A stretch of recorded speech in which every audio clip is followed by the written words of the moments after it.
Hi, Portsmouth K2 teachers.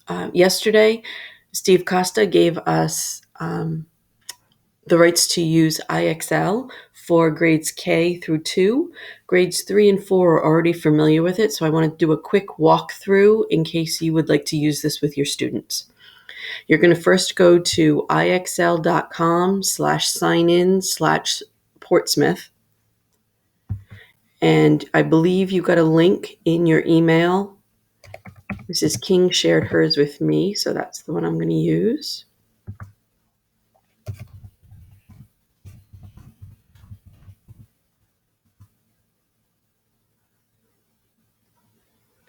Once you sign in, it's a pretty overwhelming site, so we're just going to go over a few quick tips. The first thing you want to do is go over where it says your name, and you want to click on Profiles and Setting.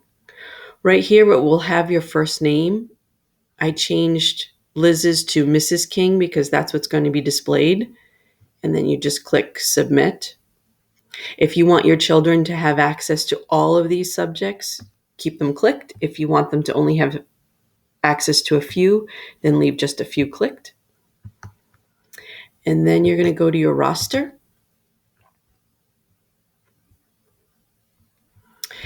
And it's really easy to add a student. You just click Add a Student. You put their last name, their first name, their student ID, and then I made his password his student ID. And then you just click Save. Once you're done with that and you have your whole class list, you need to input the students. The grades 3 through 4 students are already in the computer, but not the K2 students. Then you're going to go to Learning. Now, these are all the IXL plans. Like I said, it's a very overwhelming site. We're going to go to Skill Plans, and then we're going to go down to Eureka Math. I'm going to pick grade 2 because that's the class that I'm in. You're going to pick your module, and then it gives you the module that you've assigned your students. You just click on the star, just like that, and it's automatically gone to your students' accounts. If you want to learn more about that, you can click on the At-Home Learning Hub, and they have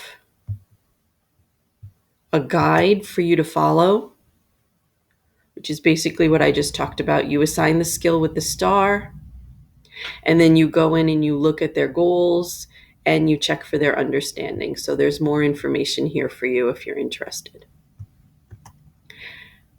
As the teacher, when you come back and you want to look, you would go to Analytics,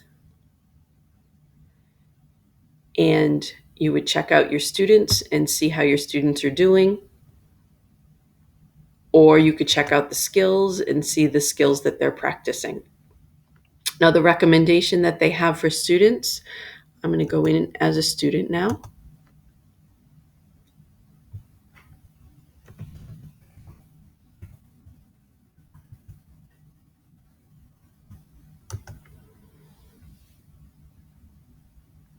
Okay, you can see when the students go on, there's quite a bit for them to do there. What we want to ask them to do is find the star. The star is assigned by the teacher. So they click on the 2 skills assigned by the teacher, and they do those problems first. When they're finished with the problem, if they want to do more, then they would go to this Recommendations tab.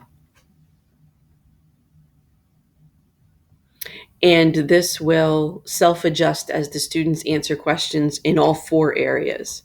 So this is enough to keep them busy.